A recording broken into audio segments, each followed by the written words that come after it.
Bob! Howdy hey, this is Frackbox, and I'm here with True Blue Blur. Long time no see. So we made it out of the Lost Woods. Indeed. Now we're doing some block puzzles. Yeah. Boop. Does that... That lets me back up when I want to leave, I'm pretty sure. Oh, does it? Oh, we already did this puzzle.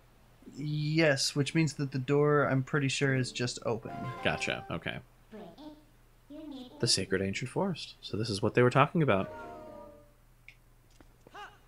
Alright, so... Hi. Hori. Oh, we can't go that way. Apparently not. Because that's where the sword was. The sword of destiny, the whatever it's called, I forget. The Master Sword. that's the one.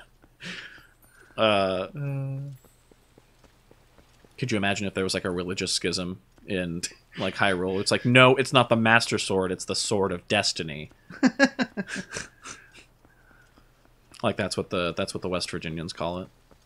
Is the Sword of Destiny. Oh, do you have to put it in there? Strike.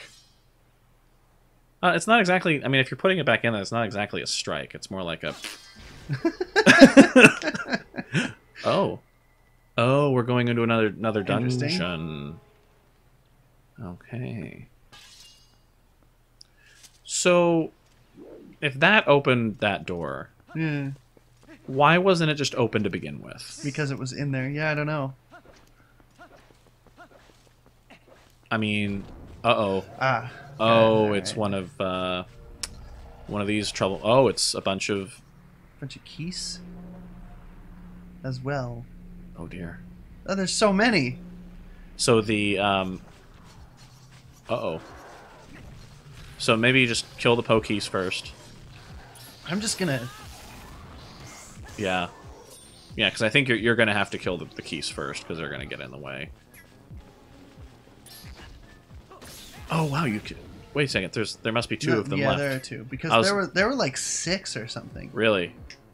Okay. Oh, I'm so glad that hit both of them. Oh, yeah.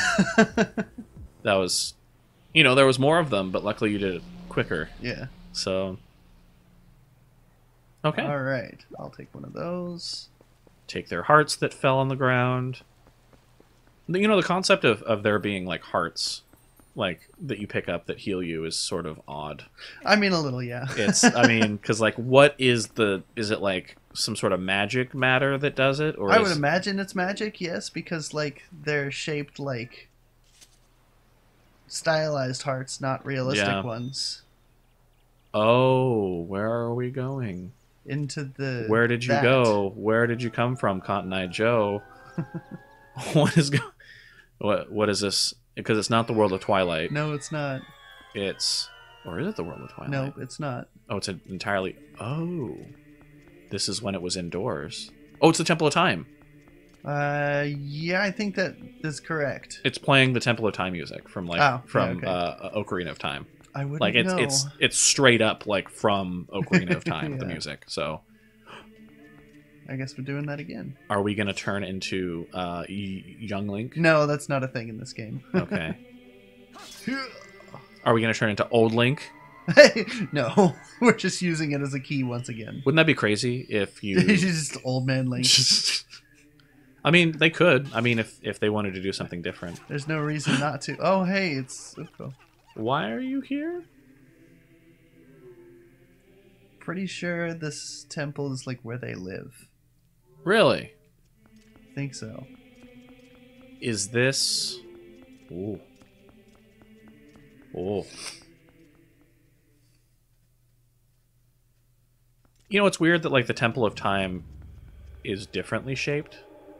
Because it's been rebuilt. Because, I mean, like, the Temple of Time, right, it's a sacred place that you're not supposed to be able to enter. But evidently, like, hundreds of thousands of people, or, like, hundreds of people needed to come in here and, like, remodel everything. Unless it was the Ukus. It may have been. Or it may have been the gods or something like that. The gods reshaped the temples. I mean, because that's different, because usually, like, gods are the ones not building temples. It's usually the followers. Well, you know. Yeah. Yes, I was just about to try and go attack it. Leave me alone. Mega Man! Mega Man! You know, it's a strange thought. So, like, there was a YouTuber that I saw. Okay. I guess And, it's not something to fight. He was like, okay, so take this mug, right? So this is sort of weird. Okay, so take this mug, and, you know, if you just look at it, it's like, oh yeah, it's just a mug. It's just whatever. It's something I see every day, right? But, like, if you think about the mug, you only really see it from one side. Okay. But, like, your mind knows that it's a mug, right? But you can't see the entire thing all at once. You only see it from one side. And then if you take this mug and you look at it, you're realizing you've only ever seen a mug with something behind it, like with a backdrop. Okay. So you've never seen a mug just floating in empty space. You can't just, like, look at the mug itself, Okay. like, just absent anything else. It's always compared to something else. There's always something in your field of view. All right. And then that thing in your field of view, like, it might be a different thing each time. So nothing that exists, basically, it has to be taken in context with everything else. So Okay. like you're not gonna have a mug just absent anything else. Everything's kind of like connected in that way. So it's sort of a weird idea, and I had to sit and ruminate on it for a while. All right. Because it's one of those that the YouTuber took it to more of a level. It was more like a philosophy channel, but just kind of that idea. You're not going to see anything like by itself, you know. All right. Yeah. He took it to mean because he was talking about solitary confinement, where a lot of our solitary confinement in our prisons is more like they actually put you in a dark room where you just can't see. Okay. And you're solitary, you're alone. Yeah. And a lot of people go crazy because they don't have the ability to, like, interact with the world, which means they don't have something to compare themselves against. Gotcha. Okay. So, like, you can keep tabs on reality by comparing yourself to other people and by comparing yourself to other things.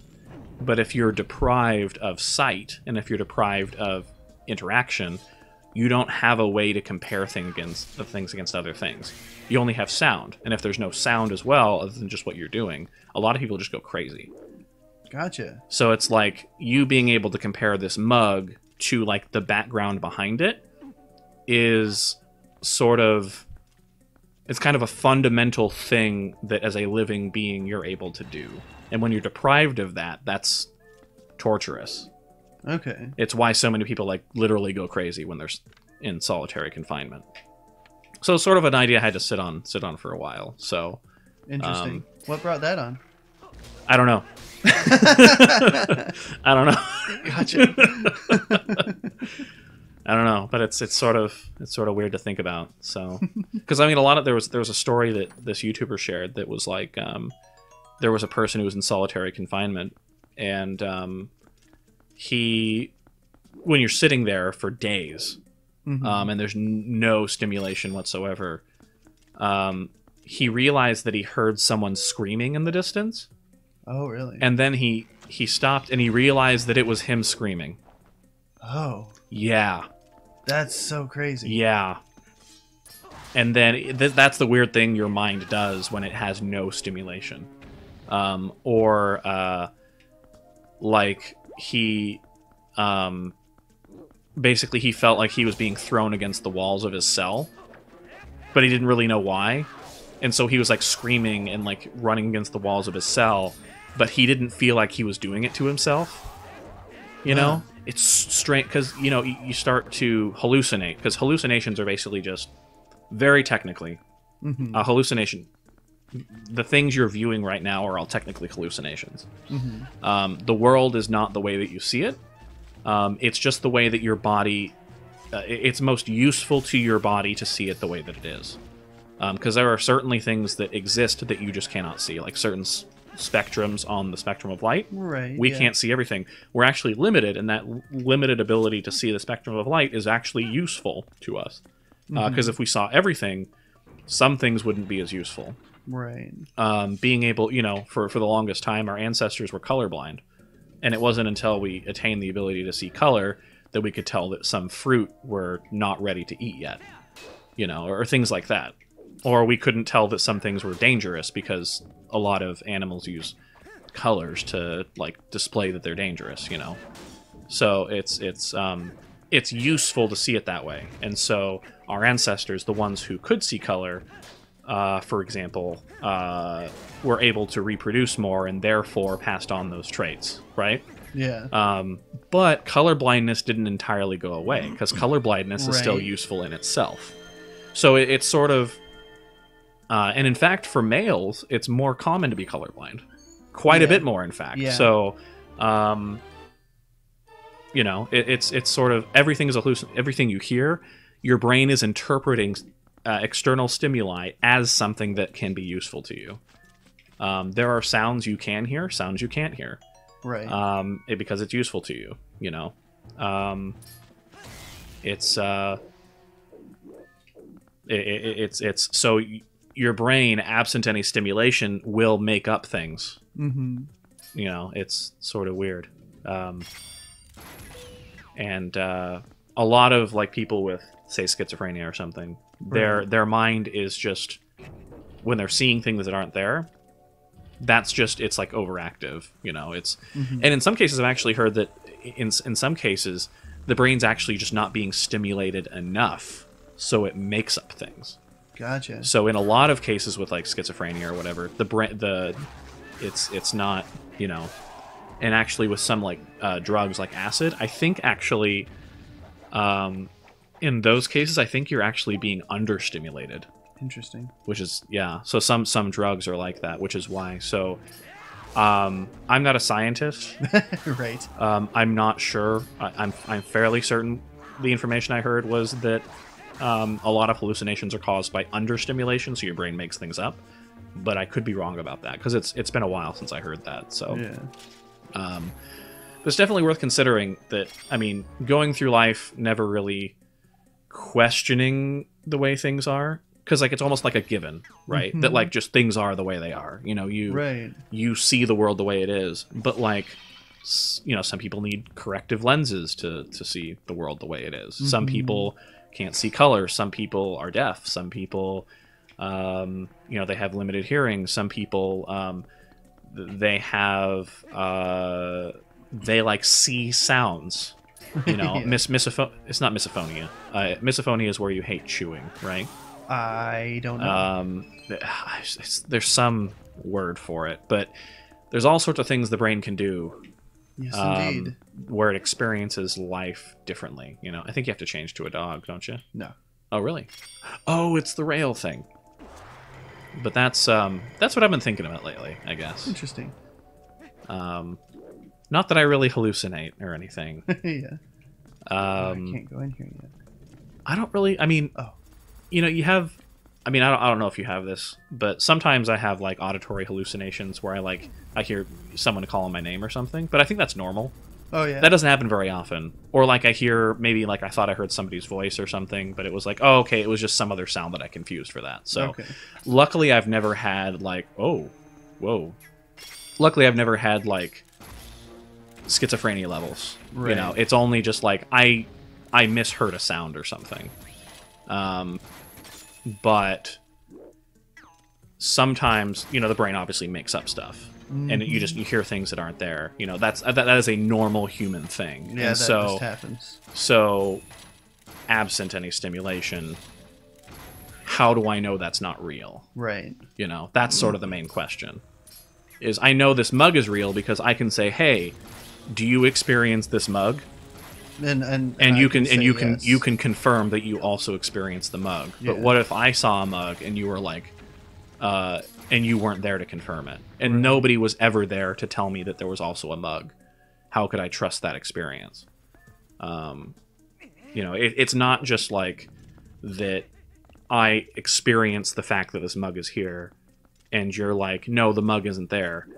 It's what if you weren't there to tell me anything? Right. Yeah. It's, you know, we're only working with kind of our understanding of what really exists in reality. And you were able to confirm with other people, you know, growing up, that other things existed in certain cases, so you can run with that as your understanding. But it's I mean, what if you never had that, you know? Yeah, absolutely. So there's even some studies that like language can even influence the way that you think. Yeah. So in certain languages, so like when we imagine time, for example, we imagine it from like left to right, like time going from left, you know, early time to right, you know, later time, right? Like timelines, right? Yeah, a lot of our stuff is based on the fact that we read in that way. Right. But in I think in Chinese, in one of the Chinese languages, one of the Sinitic languages, when they talk about time, they use the metaphors of up and down. Okay. So, just for whatever reason, some languages don't even express time in a linear way. Yeah. Some of them, like a lot of, there's actually quite a few languages that just don't have a linear concept of time, but they're still able to communicate linear time in a strange way. So I think Mayan is one of those languages. Oh yeah. That doesn't have a specific linear time. Like they don't have words for say like before and after or something. I could be wrong about that. Do you have to put that on top of it or something? No, I just need to get out of here. Oh, okay. Okay. I don't actually know what to do with this. It just happened to be in there, and I thought that seemed important. Just take it with you, like the gnome in Left 4 Dead 2 through the carnival. I've never gotten that achievement. I want to get that achievement someday. Oh, I think it goes here. Okay. Oh, yeah, that makes sense. Okay, so I do have to take it through this nonsense. Are they on two separate paths? Yeah, they're on two separate paths. Okay. Yeah. So all I have to do is just... Make sure I'm in the right place. Yeah. Did you? I dumped it up here. Oh, did you? Okay. That was close. So that was philosophy time Yeah. with Rackbox. Yes, indeed. I've been watching a lot of philosophy stuff on YouTube. So I think the actual channel that I got that from was like Philosophy Tube or something. Philosophy Channel or something with Oliver Thorne. Okay. Yeah, But- for sure. We should probably call this episode. Alrighty. So this is Frackbox. This is True Blue Blur. Have a great day. Keep on running fast.